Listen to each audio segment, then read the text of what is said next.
मतदार यादीतील घोळ थांबता थांबेना अशी परिस्थिती सध्याच्या स्थितीत उपस्थित झाली आहे. नाशिक शहरामध्ये भाजपकडून इच्छुक असलेल्या 2 उमेदवारांची नावे थेट मतदार यादीतून मृत्यू दाखल्याच्या मार्फत गहाळ करण्यात आल्याचा धक्कादायक प्रकार समोर आला आहे. अविनाश पाटील, उत्तम काळे हे दोन्ही इच्छुक उमेदवार नाशिकच्या सिडको परिसरातून भाजपकडून नाशिक महानगरपालिकेची निवडणूक लढण्यासाठी इच्छुक होते. मात्र कोणीतरी मृत्यू दाखला जोडून थेट त्यांचं नाव गहाळ केल्याने यंदा निवडणुकीत मतदानही करता येणार नाही अशी परिस्थिती निर्माण झाली आहे आणि सोबतच निवडणूकही लढता येणार नाही. आता याबाबत थेट त्यांनी मुंबई उच्च न्यायालयात दाद मागण्याचं ठरवलं आहे. मात्र हे नाव कमी करण्यामध्ये कुणी विरोधक होतं की कुणी सहकारी असा आक्षेप देखील त्यांनी घेतला आहे आणि याबाबत जिल्हाधिकाऱ्यांनी BLOवर कठोर कारवाईची मागणी देखील त्यांनी केली आहे. अविनाश पाटील, मी माजी मंडल अध्यक्ष आहे भारतीय जनता पार्टी नवीन नाशिक. आत्ता जी 20 तारखेला प्रारूप यादी प्रसिद्ध झाली त्याच्यामध्ये आमचं नाव नव्हतं. तसं तर मी लोकसभा आणि विधानसभेला आत्ता 2024मध्ये मी मतदान केलेलं आहे. नाव का गायब झालं म्हणून आम्ही महानगरपालिकेकडे हरकत घेतली. त्याच्यानंतर त्यांनी सांगितलं की तुमचं 31 जुलैच्या अगोदर जी यादी आमच्याकडे आलेली आहे, जी ग्राह्य धरली आहे मतदानासाठी महानगरपालिकेच्या, त्याच्यातच तुमचं नाव नाही आहे, तर तुम्ही जिल्हा निवडणूक अधिकाऱ्याकडे जा. आम्ही जिल्हा निवडणूक अधिकाऱ्याकडे गेलो. त्यांना सांगितलं की आमचं नाव का नाही आहे. तर त्यांनी आम्हाला काल हे अर्ज आणि आमचा मृत्यू दाखला त्या ठिकाणी दिला की तुमचा मृत्यू झाला आहे 2020मध्ये, त्याच्यामुळे तुमचं नाव कमी करण्यात आलेलं आहे. म्हणजे हे बुद्धिपुरस्कार कोणीतरी षडयंत्र केलेलं आहे.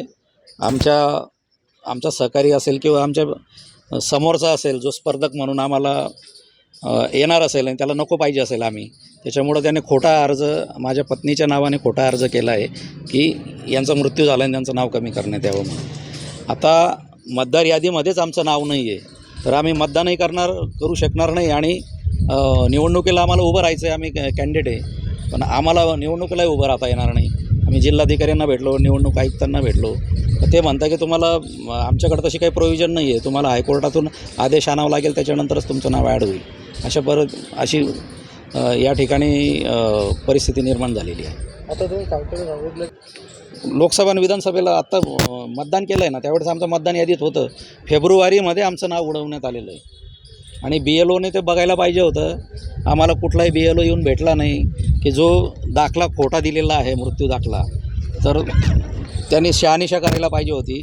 तो दाखला कोणाचा आहे, त्या माणसाचं ज्याचा दाखला जोडला आहे त्याचं वय वेगळं, त्याच्या पत्नीचं नाव वेगळं आहे. त्या ठिकाणी त्याच्या माझ्या वयामध्ये डिफरन्स आहे. मी 225च्या यादीमध्ये माझं नाव होतं, याचं दुसऱ्या ठिकाणी 6वी स्कीमला त्याचं नाव आहे.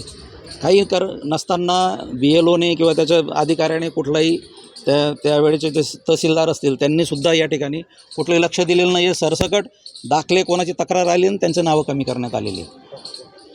उत्तम अर्जुन काले, मैं रहने वाला नासिक पश्चिम 125।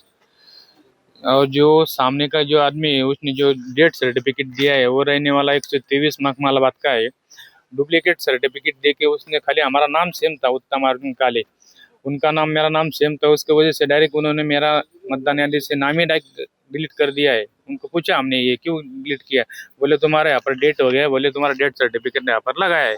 मैं बोला इसके बोले क्या करना पड़ेगा, हम कल जाके कलेक्टर साहब से मिले। कलेक्टर साहब ने बोला है कि जो आदमी ने ये गलत काम किया है, BLO होगा कोई होगा, उनके ऊपर हम कायदेशीर कार्रवाई करेंगे।